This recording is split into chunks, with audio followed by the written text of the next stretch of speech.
could've walked and I'm blessed. See the love I got on my flex, I'm so blessed. 20K just on my chain, say less. Pop tags every day to get dressed, so blessed. Been through the storm and the rain, still blessed. Had a couple heartaches and pain, still blessed. Handle the pressure from fame, still blessed. God called my name, so blessed. Yes, sir, I'm blessed, don't play boy, cause I got it mad. Tailor made just for this fit, I'm gon' cut the slack. I'm the man, good hearted shorty with me acting bad. Shout out to mans that done tightened up since they became a dad. Shout out to me. Welcome back to another episode of the Cobain Report. I am Rock Cobain. This is T-Mail. And you know the vibes. Today we have an awesome guest.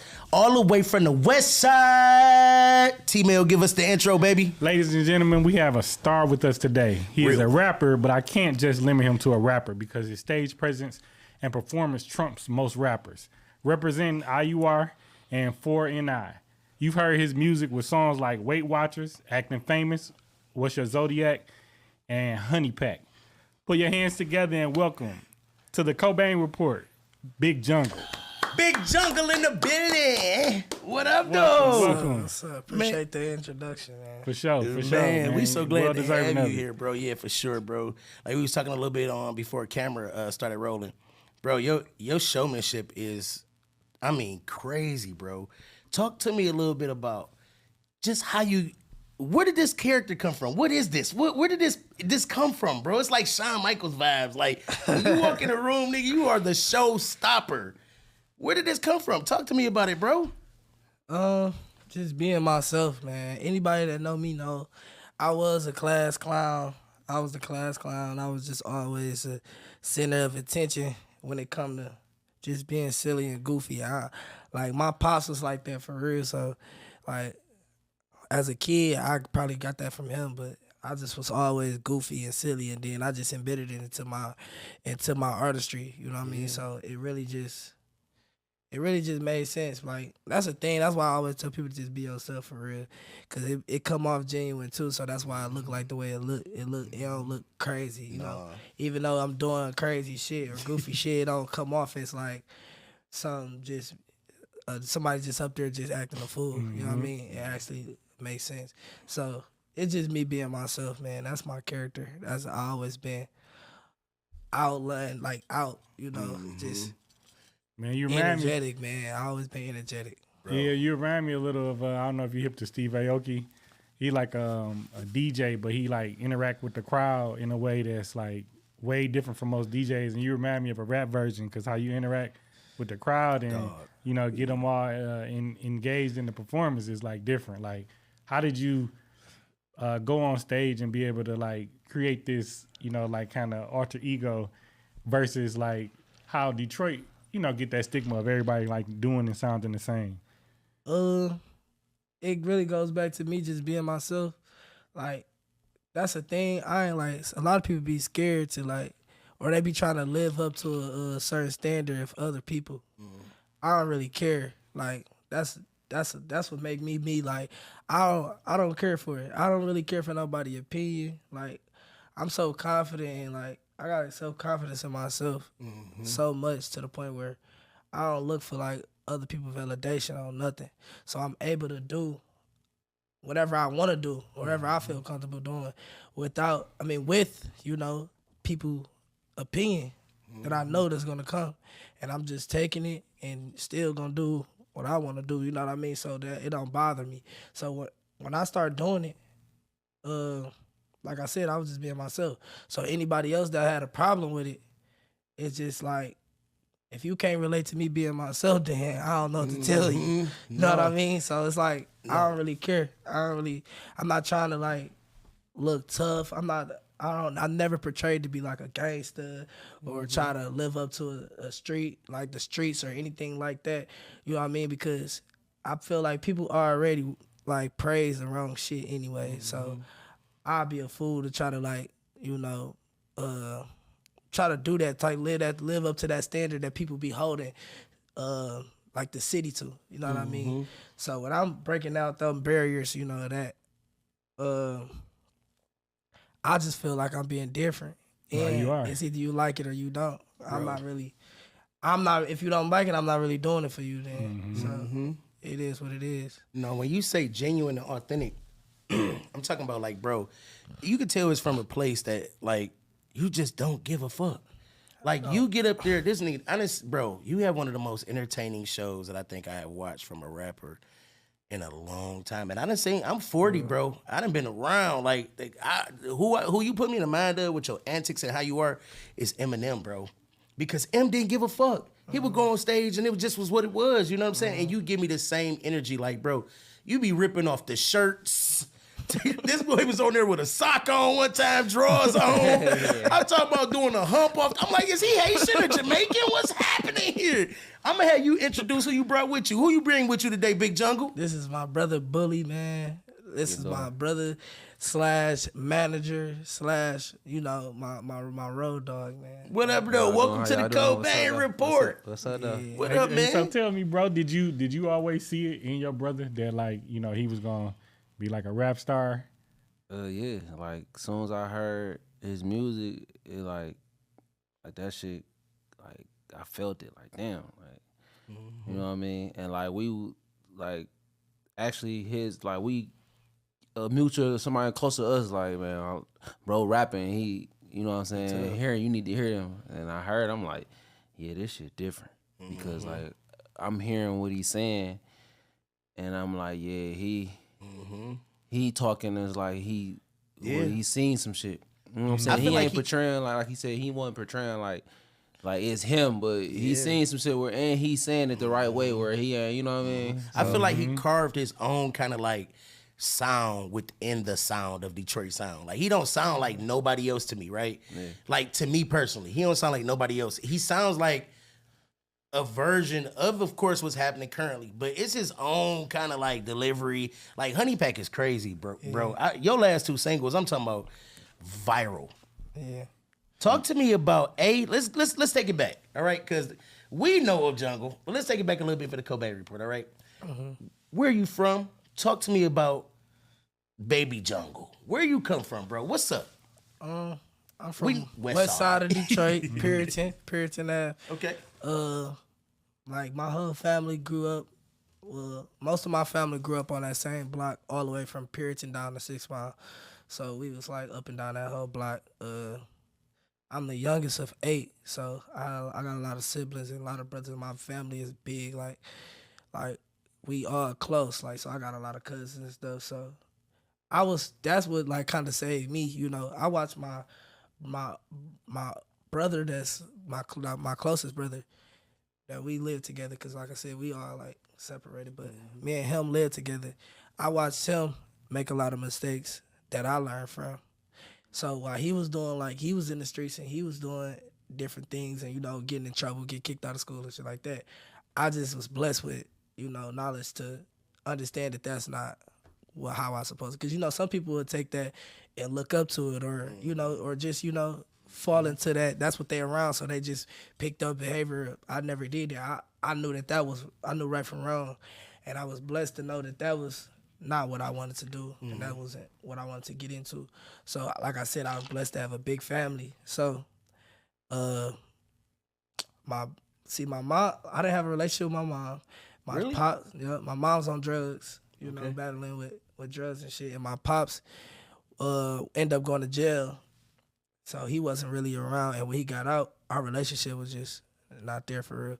So I was raised by my grandma. Okay. So.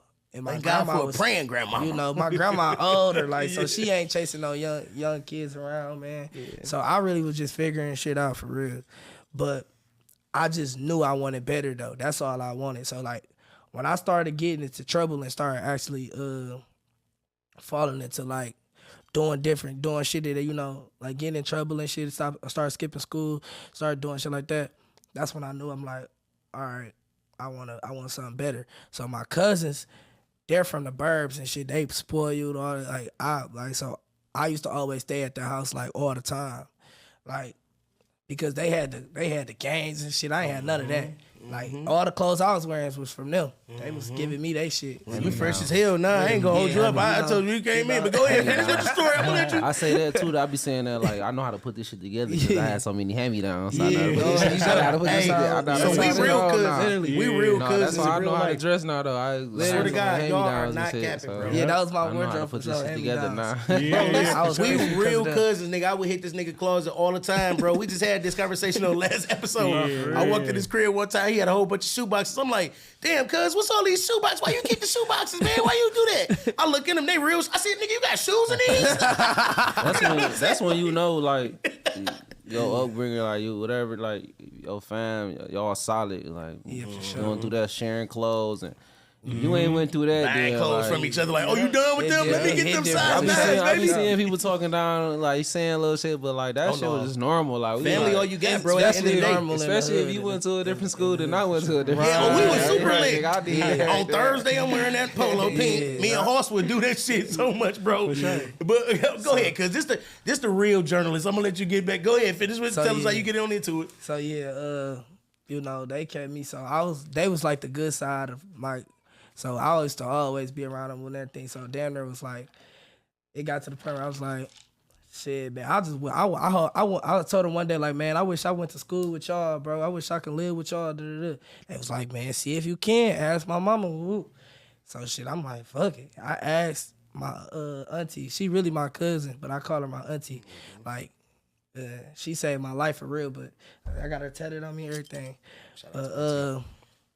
Like, I asked her and she was like, yeah, you know, you can for sure. But she was like, only thing is, you know, your pops just gotta give me custody or whatever, shit like that. So it was like a whole little thing with that. Yeah. But at the end of the day, they worked it out. And then she ended up letting me come out there. So I moved to the burbs on some Will Smith shit, you know. I'm good. You know, West side of Detroit, born and raised. Born and raised. So I moved to the burbs for real, and that move right there when I was in 10th grade, because I was going to Mumford, and I had moved to the burbs in 10th grade, and that move just really saved my life for real. It gave me way more clarity. It gave me responsibility. I never knew none of that. Like, nigga, I was walking around that bitch, barely washing my ass. I was a little young dirty nigga just running around. You know what I mean? Not on nothing for real, but. Ain't it amazing though how changing your location For sure. can change your perspective? And that's why literally a lot of these youth are failed because they're put in a situation where they don't even understand what the fuck is outside of the, you know what I mean? So make sure y'all tithe because he preaching. He preaching here today. You get failed as youth for real. Me and T-Mail talk about this. That's what I heard all the too time. in his music. Like I hear like, you know what I'm saying? Because I went through shit. That's all I hear. I'm like, man, he knows something to be that age. Because I wasn't thinking like that at that age. I'm like, yeah, is he different? He need to be heard. So I'm gonna ask both of y'all a question. How did y'all get into being an artist? I'm gonna start here first, and then I'm gonna go this way. Okay. All right. How did you get into being an artist? So I went to prison at a young age, 17. And I had a homie who went to college and shit. Shout out Johnny. He was writing me and shit. He was letting me know he rapping. I'm like, this nigga rapping. But he was like writing me raps through like mail and shit. So I'm just like reading them, but like I'm putting them together. They sound good, you know what I'm saying? But by the fast forward when I came home, like bro was like rapping, like in the studio, like doing his thing. I'm like, shit, I'm gonna give it a try. You know what I'm saying? And then, like, I ain't gonna lie, my shit was trash at first when I heard it. I think but, all like, our first songs probably.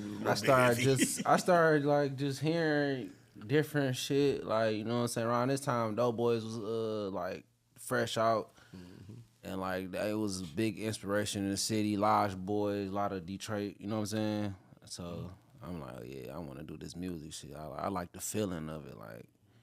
You know what I mean? And it's just a way out the hood. Like, you know, I knew I wasn't trying to be on the block. I knew what that shit was going to be. Like, either behind the walls or 6 feet under. Yeah, it's only two places. Jungle, tell us what got you inspired to do music after all that you went through as a child and going through. How did we get to the music?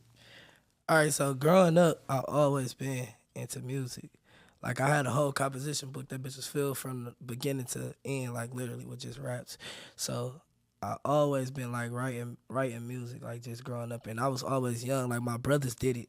They used to record on the phone. They'd like literally link up at my other brother's house, and we would record. They would record themselves on the phone, like they got a whole session going on, and then one day they was like, I mean, they found out I can rap, and then they was just like, oh yeah, we gotta get you, you know. So, BET. I used to watch BET. I told this story a lot too, but I used to watch BET all the time, and I used to steal their raps on the Freestyle Fridays. So that's literally like how it started. Like when I was before I started writing anything. The first Drake. Before I started writing anything. Ghost writing by mistake. Look, before I started writing anything, I was taking the Freestyle Friday freestyles, going to school. I would stay up all night remembering. I'm trying to remember, literally just reciting to remember. And then I would go to school and I would rap that shit. And everybody was like, oh, you cold. When I got the reaction, I was like, oh yeah, I'm about to start doing this shit. So I got into it. I like really fell in love with it, and I just started writing for real and shit. But that was like my go-to. I used to, that rap I stole. So until somebody called me out on it, like, what? Your name not even, that's not even your rap name. I was actually saying somebody else's rap name in there. I never even noticed it. It's like, that's not even your rap name. What you talking about? I was like, damn, you right. But, I got caught with it, so I was like, let me start writing my own shit. But I was writing all the raps and shit. Like, my brothers, like, we'd have families out and shit, and my brothers would call me, and they're like, my little brother, he know how to rap. Like, well, listen to him rap. And I'd be rapping. I used to rap my ass off for my age. Like, it's trash as hell now that I look at it. But I was like rapping, because I was rapping fast as hell. You remember one of them old bars? Age, you remember one of them old ones? Yeah, I do, but I would never embarrass myself like that. I would never embarrass myself like that. I think that shit's so weak. But for my age, it was like crazy. Like you could tell, like, oh damn, for your age, you rapping that's crazy. So growing up, I always been on that. So then, like I said, probably like 12, it had to be like 12th grade. 12th grade, one of my homies, he was like, I'm a rapper. And everybody used to say he a rapper. And I used to be like, he a rapper? Like what make him a rapper? Like, and he was like, man, I got these songs. And I was like, listening to it, I'm like, damn, how you do that? Like, he's like, I went to the studio. I'm like, niggas know studios. Like, you can go to an actual studio. Like, I didn't know that. Like I said, I grew up recording off the phone and shit. For sure. And I thought studios was like for the rich people. Like, me too. for real rappers that's like signed into a deal and shit. I never knew. Shout out like, to the disc, because I wouldn't know nothing about it. The disc had the cheap joints back in my day. You know what I'm saying? So when he said that, I was like, oh yeah, you gotta get me in there. He ended up taking me. Shout out my dog 808 Speakers, my nigga Daff. He took me to the studio. Where I met one of my close friends now, Rose. He's my engineer to this day. He engineered my first song ever, and he's still engineering me to this day. So that's dope. That's crazy, but yeah, I recorded, and then from there on out, I was really just in the studio. But then I wasn't really taking it serious for real. I was just in and out the studio, and then I got discovered to shooting videos. And I changed the name. Like, I shot a video, but I was still in school though. Like, I was trying shit. Like, my auntie was pushing college on me so much, and so I tried college, but that shit didn't work. So I was in that bitch literally. Like, Rose came to my dorm. We was in that bitch recording in my dorm type shit. We was on some shit like that. So like, I was just trying to do the music shit, but I wasn't doing it right. You know what I mean? I was just recording songs, dropping them, just on SoundCloud and just dropping songs, 1 million songs. I wasn't doing that for real. Then I shot a video, couple of videos, but it wasn't nothing for real. But then I started learning the actual, like this, like how I learned that. Oh, you can go to the studio. I just started learning like, okay, promotion, like about promotion and shit. Like, oh, people pay to get on that. Oh, people. So they don't just post people, or they just you gotta learn the business of it. All right, so yeah, I started learning that, and when I started learning that, I caught on fast. And then after that, shit just started getting polished over time. And then once everybody started hearing and seeing me, it was a wrap. The live show probably won it all. T-Mill, go ahead. I know Man, you got tell something. me, like you said something interesting earlier, just about the dynamic of your upbringing, not having both parents and being raised by partially your grandmother and your auntie, right? Tell me, man, like how would you influence or tell like someone in the community, like you said earlier, the youth are going through those different things in their environment. How would you tell them like what it was that made you keep going? I was always I honestly I kind of think different about this, like, because part of it is like I feel like you gotta just have a certain want to in you that certain people are just born with. Like I feel like I was blessed to like have that because I didn't literally witness people with a lot of talent that just fuck it off because they just don't get it. And I didn't witness people bump their heads and get in trouble, and you would think, or get into shit, and you would think they'd get it after a while, and they never do. You know what I mean? So sometimes I just feel like I like to call it main character energy. I feel like certain people got main character energy and certain people don't. But as far as like the youth, I just feel like you gotta in the environment that y'all grow up in, it's a lot of influences, but they're false prophets. Like you cannot look up to the people, certain people. I'm not gonna say the people, certain people that's push you to do certain things, and a lot of the things that's being pushed upon you is not. You gotta go look for your own confirmation. Honestly, you gotta look in the mirror and have a feeling. And as a kid, it's hard to do that because your whole life you're learning from someone else. You don't have nothing to base off of from your own experiences. Your experiences come from other people leading you. You know what I mean? So it's really hard to like talk to the youth as far as that. That's why you gotta really be hands on with them. So that's one of the things I do want to do. Get more hands on with the youth and the kids and stuff. And try to guide them and tell them what's right and wrong. Because a lot of these people don't have big homies or they don't have that guidance that they need. They looking up to the wrong people, looking up to drug dealers or looking up to people saying, if you don't got no bodies, you can't talk to me, or you ain't never been to jail, you can't relate to what you ain't never, you don't have to do all that. Right. You know what I mean? Right. To understand the streets and understand the hood. You don't really have to go through none of that to understand it. You know what I mean? It's honestly a part of your culture. So you can really learn it. And really, it's really, you can really learn it, and you gonna learn it. You gonna pick it up. That shit's just a part of your history.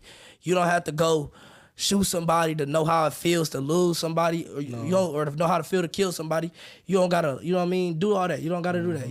You can understand it. Just like how you, with history period, as far as like, we never went through slavery, but we feel for it. We understand We it. never really went through, well, we still go through racism, but we never went through the racism where you can't use that water fountain. Right. But we understand. We never, but we understand it. We got an empathy for it. You know what I mean?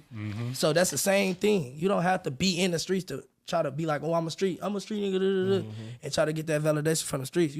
It's a part of your culture. That's what we got to teach the youth. So I heard you mention mentors a lot, and being big, just the big homies, right? Talk to me about some of your musical mentors and your musical big homies and people that you have worked with and that you feel are mentors. Well, first and foremost, before I even get into my musical, musical mentors, I was blessed with mentors like my family, like real mentors, like real. That was there from the start. You go to my first video, they was there. Ray Bones, 100 Fam, this chain that I rock, they was there from the start. This chain was there in the first video that I ever shot. They been around. They been leading me. They been in this game. Put that motherfucker doing around this his shit neck first day. for years. They've been doing this shit for years. They believed in me before anybody did. And they been got here guiding before me. you, so I know they did. Yeah, and they literally man, bumped their heads and took all the bruises for me to shine, for me to be able to walk through the doors. So they opened a lot of doors for me, you know what I mean? And they showed me a lot of the ways and made sure I stayed on track. So that's first. And then, obviously with that guidance, I was able to break barriers and get through get to reach certain heights, to link up with the biggest stars in this music industry with it, which is Icewear Vezzo, Sada Baby, Snap Dogg. You know, those three is probably the main three that I feel like truly look out and truly have reached a hand out for me. And it's more too, but you know, I'm gonna just those three. Yeah. They really are like mega stars, you know what I mean? Yeah. And You are too. yeah, for sure. But In the yeah. making. You know, and they reached out to me, and they like shared their platform with me, you know, and they always make sure that I got the knowledge that I need to, you know, succeed in this game. So Y'all make good music together too, bro. I mean, I'm not gonna lie to you. It'd be different if it was just like, see, one thing I'm learning about you from listening to you talk is you rock with a lot of authenticity and a lot of like organic vibes. And I know the music is organic.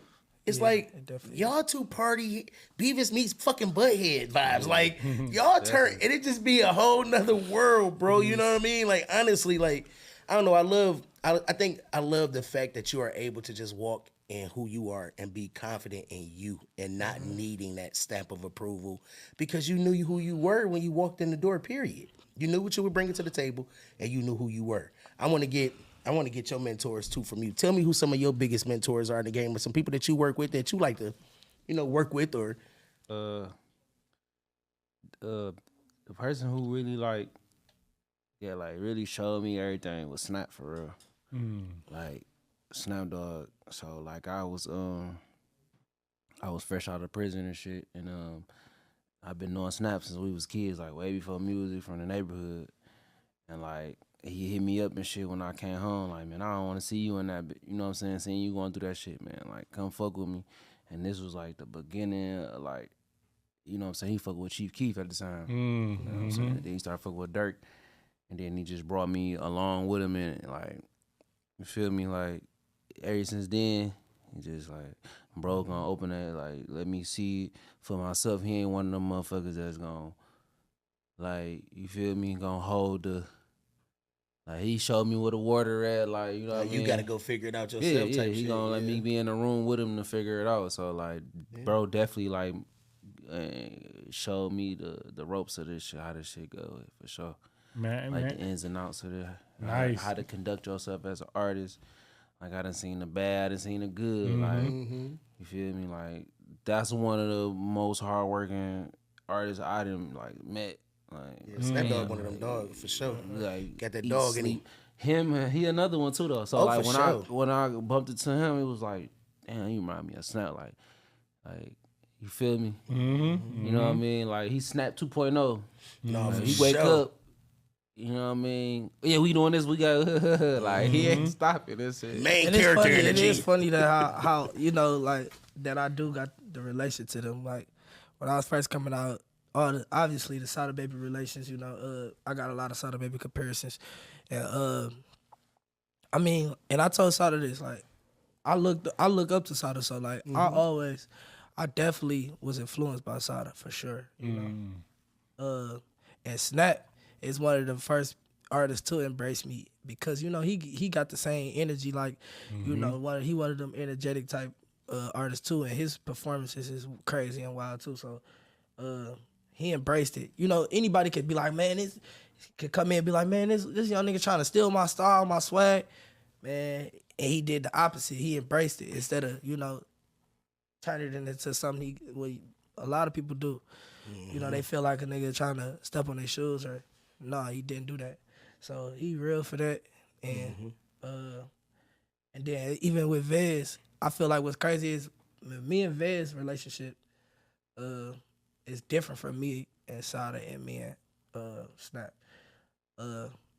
Me and Vez is like more of we got more like of a personal and business relationship, you know.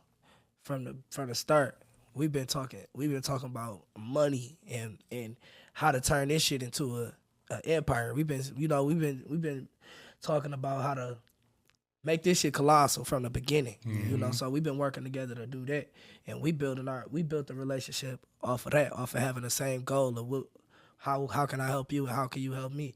You know what I mean? And we became family off of that. So it's a little different.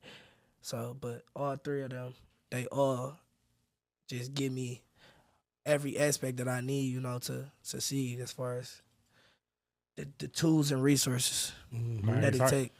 For sure. I got one for both of y'all as far as y'all being, you know, family. How do y'all separate? You know, whoever want to go first. How do you separate the family and the business? Or do you? Yeah, you do. Yeah, for sure. teach us. I didn't listen. Because we family all the time. I ain't gonna lie, like we, you know what I mean? Like, man, when I look at him, bro, I look at him like a brother I always wanted. Cause I'm, you know what I mean? Like, youngest brother, so like, we be straightforward.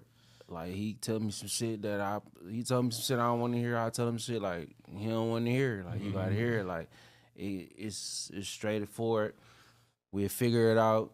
We done been yelling in the top of our lungs at each other, and then we'll turn around and be laughing like, okay, yeah, like getting our points across. I feel like that's how you should approach it. You know what I mean? Because like you getting what you need to get off right there, and like, you know what I'm saying, y'all come into some type of mutual, you know what I'm saying, agreement on whatever it is, you know what I'm saying? And like just putting your ideas out there, like, you know what I'm saying, not holding, but not just sitting back and shit. So you know what I think the most important thing when it come to that, when it come to family and business, is understanding that those are two different things.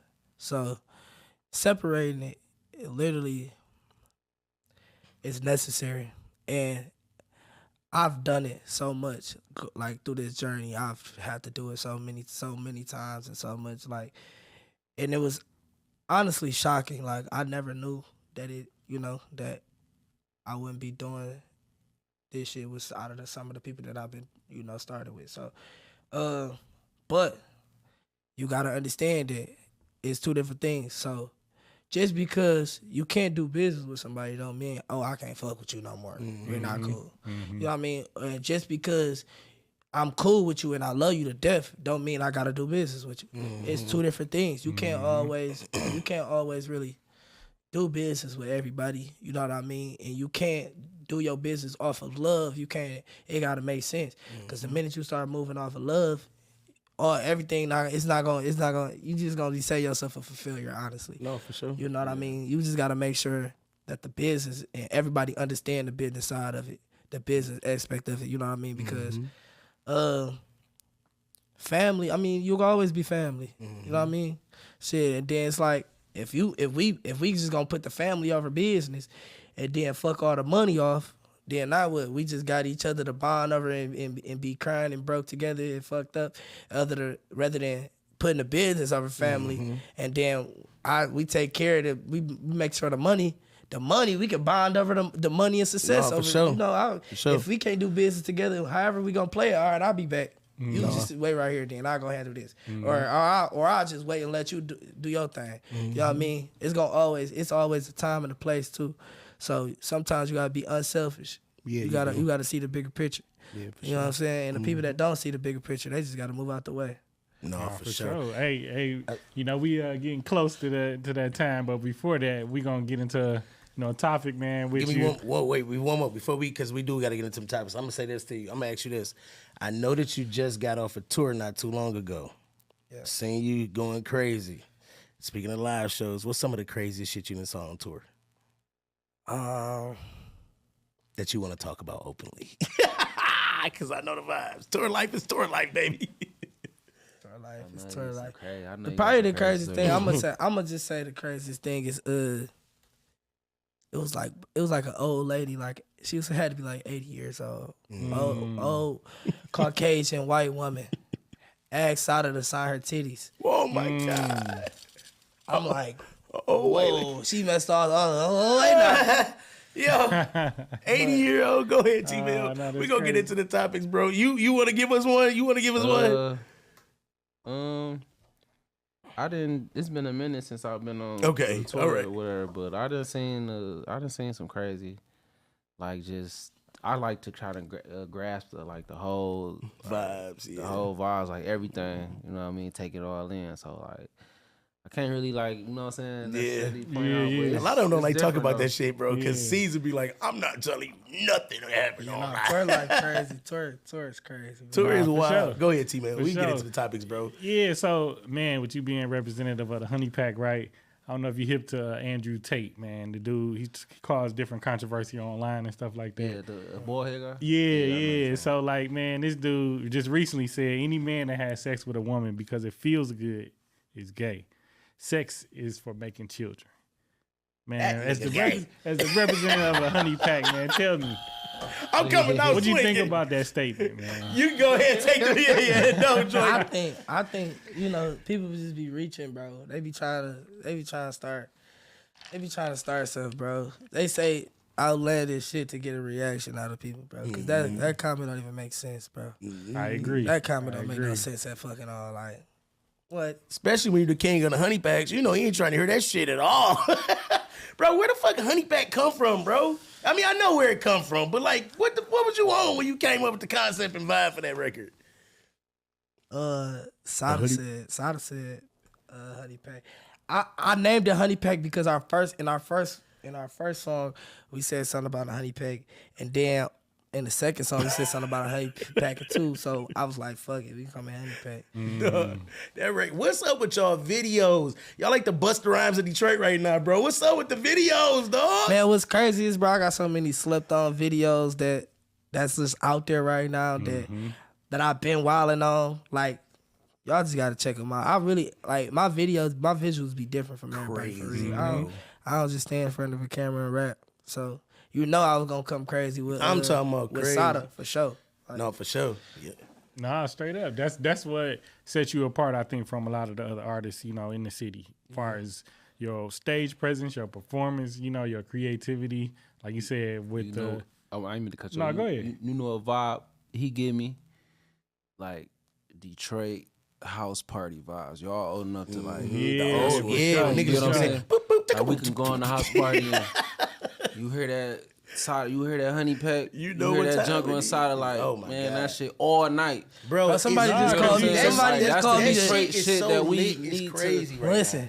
somebody That's just called me us. the Detroit Uncle Luke. Nigga, you No, are. yeah, Nigga, yeah, I said, you dog, that's are, crazy. bro. Hey, it's Because I funny. fuck with my baby Luke. And Like, it's Yeah, so nah, crazy that's to see crazy. you That's- walking into this, y'all. Y'all got it. So for me, right, it's a little different because, like, I first heard about Jungle through Flashy West, my cousin. Shout out to Cuz. That's our cousin. You know what I'm saying? Same. I fuck with him. Shout out auntie, my all nigga that. Flashy West. You know what I mean? We were about to do I was doing my album release for, I think it was like Ultralit 1 or it was Ultralit 2.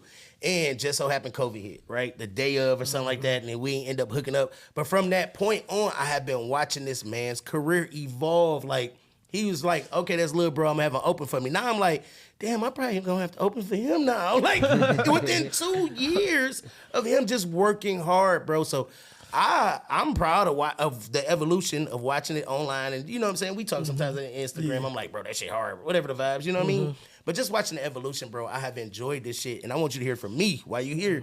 Bro, you going all the way. This is just scratching the surface, really, dog. You know what I mean? Like, you went viral. How was it to go? How did you feel going viral for the first time? The first time, not this time. The first time. You probably used to it now, huh? I don't even feel like I ever went like viral for real. World star. I don't feel like I went viral like for real because I see people going viral and they end up with 100,000 followers. Oh yeah. No, yeah. My virals be going. I be having my moments and shit, but you know that shit. Okay, it builds up, but I be having so many moments. I'm thinking. I feel like it's more moments than viral. I'm not going viral. I'm just having moments. I be feeling like. Well, this moment It's right different here, for tough. me. Like I'm having moments, but that's why I also feel like I'm a last because you know somebody have a viral like just have be viral, and then you'll never hear from them again. I'm having moments every year. Yeah. Every year something new I'm doing, cap. and somebody Somebody something else post that's- you doing some. You know what I mean? So First time I saw you do the what's that? The Hulk Hogan rip your shirt open and throw the water on the crowd. I said, you got his goddamn mind. Them people that went and got them fresh Jerry curls and you up there tearing it up. No, you know, he said something, your bro said something as far as the house party vibes. man, like what made y'all dig to that Godzilla sample? I heard that in like, you know, one of the songs. Like That was my idea. nice. Henny, shout out Henny though. Henny is my producer. Mm-hmm. He the coldest producer in the city, bro. Anybody could challenge me on that. We could do that. But You hear that, Jupiter? Henny, listen, I'm telling you, Henny is that guy. I literally, me and him, we work every week, and I just come to him with us. I put the water bottle down a certain way and be like, damn, the way that shit was. I bring it to him like, bro, do something with this, bro. And he a genius. He just gonna fucking turn it into something. So like, when I heard that sample, I was just like, when I heard the actual, I'm like, oh, I gotta sample this. And I just told him to sample it. And me and him be in that bitch working like lab. Like, we just be like, I don't know. I'm like, all right, do that. Like, he be like, all right, no, matter of fact, I'm gonna do like, we be in there like working. Our chemistry is crazy on the production side of things. So even the honey pack is a sample too. I'm gonna let y'all figure that out. Yeah. But nah, cause that that's a hard Godzilla, sample too. yeah, the Godzilla, you definitely described it to a T as far as his way of producing, because that track being so dominant, you know, you can't really, it didn't take over the song too much. Yeah, you know what I mean? He put it in the perfect way. Exactly. Nah, it's a cold song too, for real. Appreciate it. No, what you got coming up next, man? Talk to me. What's next on the flow for you? I'm gonna just keep showing y'all jungle, man, staying consistent, dropping more visuals. Right now in the works, I do want to say I am working on something with me and Pac-Man working on something. Ooh, Nice. that's That's gonna nice. be That's a nuts. good combo too. Y'all two rapping ass niggas. Jesus Pac-Man, Christ. so that's probably gonna be the next big thing, but I'm gonna still be dropping in between until we get that done. So tell me, like you just shared, you know, you're gonna be working with Pac-Man, right? I see that from looking from the outside in, he uses different gimmicks or different, like, you know, tactics to like push his, you know, sales or push, you know, his following or whatever. Do you think, or are you planning on any, like, you know, things you have in mind to, you know, push your following or get the sales or anything like that?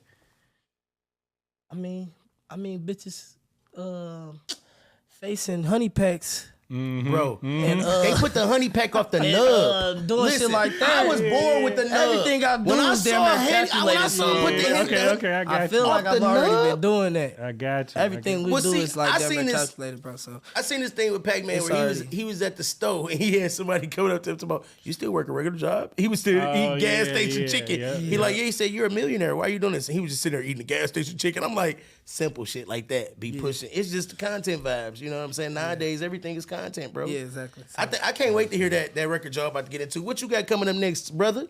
What you working on? Right now, I'm just trying to, man, help break more artists, man. There's a lot of talent in Detroit, man.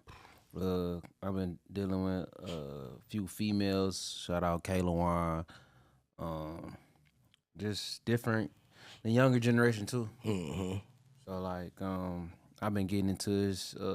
I know this like side note, but I've been getting into like non-profit organizations with kicking it with the children, stuff like that. So I'm Gotta trying get to aim it like way like little and younger on the rap, because like some of these younger cats that's rapping, man, this like they need this. Like this the only, you know what I'm saying? This the only shit that they see that they, you know what I mean? I feel like I can help them, you know what I'm saying, push, navigate through them humps, like when they, dope.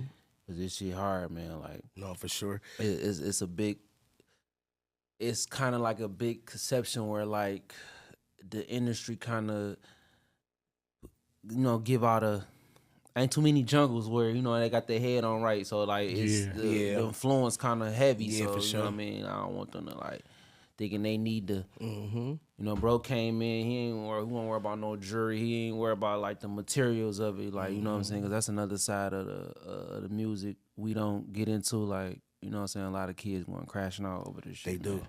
And I'm just trying to like, you know, just steer them into the right direction. You know what I mean? Sometimes we got to be the person that we needed when we was growing up, or that we needed when we was first getting in the industry. You know what I'm saying? Flat out. Bro, this episode has been wonderful. This has been an exciting episode. We've gotten to some great things. I'm going to have Jungle give you guys all. That's your hard camera right there, bro. I'm going to have him give you all his ats, his handles for all social media. And we're going to go ahead and wrap this episode up. I'm going to go ahead and let Bully give you his as well. So we're going to start over here with Jungle. _Big Jungle on Instagram. And you can find everything else on there. Instagram at YNS Bully, same as Twitter. Like, I need some Twitter followers, man. Give me, I'll be on Twitter. Twitter is a porn site. Stay off of Twitter.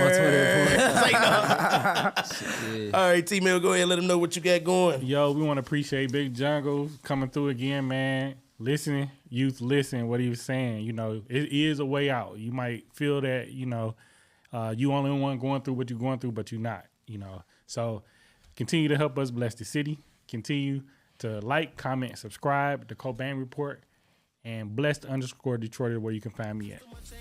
So I want to thank Big Jungle. Want to thank Bully for coming out. Also want to thank 100 Fan Management for being in the building. Jungle brought an entourage. You know how you do. But man, we want to thank y'all for tuning into the Cobain Report again. This has been a wonderful episode. Like I always say, y'all, it's a wrap, bitch.